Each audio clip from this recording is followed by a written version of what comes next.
Hello, Internet! I'm Ellie the Purple Artifice, and welcome to Buddy Reads, where I read a small selection of a book and review it for you. Today we will be covering chapters 1 through 4 of Part 1 of Murder on the Orient Express by Agatha Christie. I hope you've read up to that point yourself, because I do not want to ruin anything for you. Now, please excuse the movie-style cover full of famous white people, because I didn't actually have the original text before, but now I do, only it's in almost movie novelization form. Sorry. This book starts off with our titular character, Perrault. Well, I guess he's not titular. With our main character, Perrault, he is on a train from Syria trying to get to London, I believe. You find out that he is acquainted with the conductor of the train, and the conductor helps him get acquainted on the train. He's sitting at this table in the cafe car, and he sees a woman named Mary and a Colonel Arbuthnot. Yep.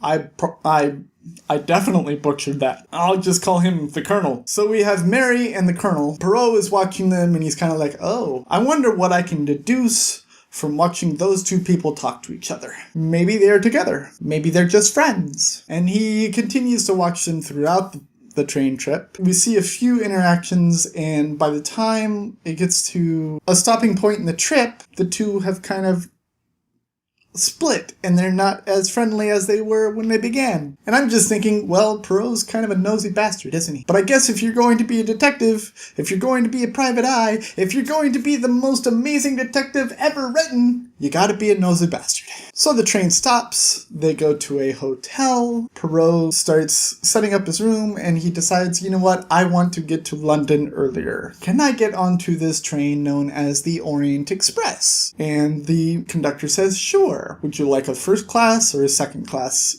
sleeping car? And Perrault says, I would love a first class. And he says, we're all out of first class. I would love a second class. We don't actually have any second class. And it's just like, I would like to be on your train, sir. Please. Eventually he gets on because a passenger hadn't arrived yet. And the conductor's like, well, we're leaving in 5 minutes. If he happens to show up at that time, we'll just tell him that he was too late and we'll repay his ticket or do whatever we need to do to make that situation right. So we have Perrault and we have the conductor, and they are sitting table, and Perrault actually starts looking at everyone, and he's like, wouldn't it be terrible if someone killed someone else right now? And I'm like, I'm reading a book called Murder on the Orient Express, and the detective just says, wouldn't it be terrible if someone killed someone? Really? That's a little messed up. Well, Perrault's looking around the cabin, and he's documenting the people that are in the cafe cabin. There's 3 men sitting at a table, an Italian, an Englishman, and an American. There's Mary sitting with 2 older women. There's this one woman who he just describes as ugly. That's all he says. He's like, she was the most distinctively ugly person I have ever seen. And I'm like, wow! That terminology must have been something far different back in the 1930s than it does now, because wow! And this ugly woman's name is Princess Dragomirov? Really? This isn't a fantasy. You don't have to name her princess, and you don't have to name her something that I can hardly pronounce. Please. He also notices that Mary is sitting with these 2 women, but she's sitting with her back to the colonel, who is sitting alone. And he's like, why are they no longer talking? What did those 2 do together that they are no longer talking with each other? Could one of them have killed someone? No, he doesn't actually say that, but like, it's just like, I wonder why they're no longer talking.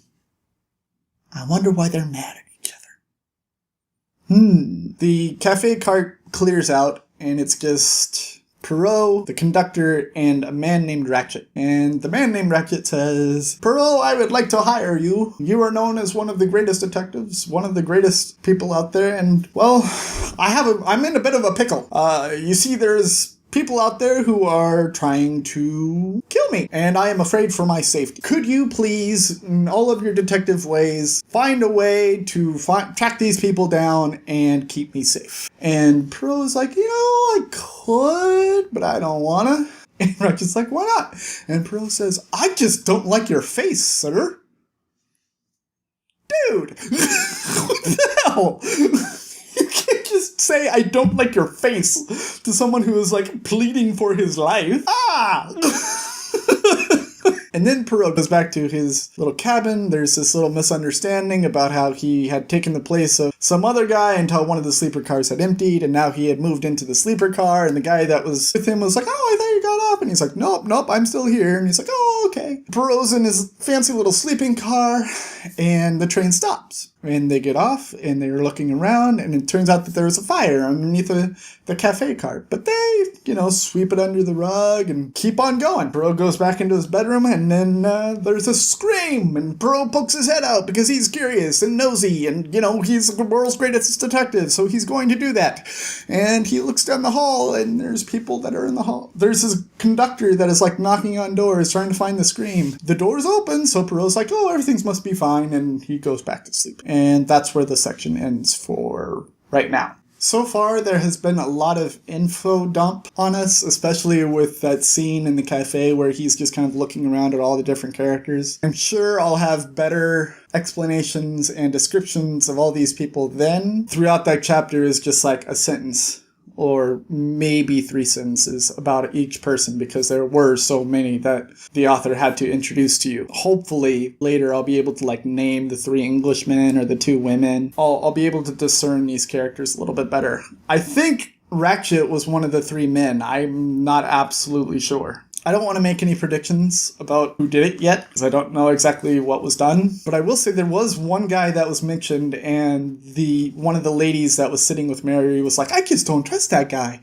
And I'm like, it's a red herring.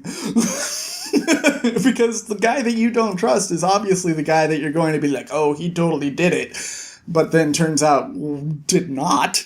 So he's definitely the red herring. But hopefully in future sections I'll be able to name that person and tell you exactly who it was, because right now it's just all so much information. If you like what I'm doing, go ahead and click the subscribe button. If you like this video specifically, go ahead and click the like button, and go ahead and leave a comment letting me know what was the last straight mystery that you read. Not a mystery fantasy, not a mystery horror, not a action mystery, just a straight, common murder mystery. Because I think this is one of my first. I've been Elliot the Purple Hair Diffus. This has been Buddy Reads, reminding you to watch your Pajama Radius, and I will see you all in the next section of Murder on the Orient Express by Agatha Christie. Toodles!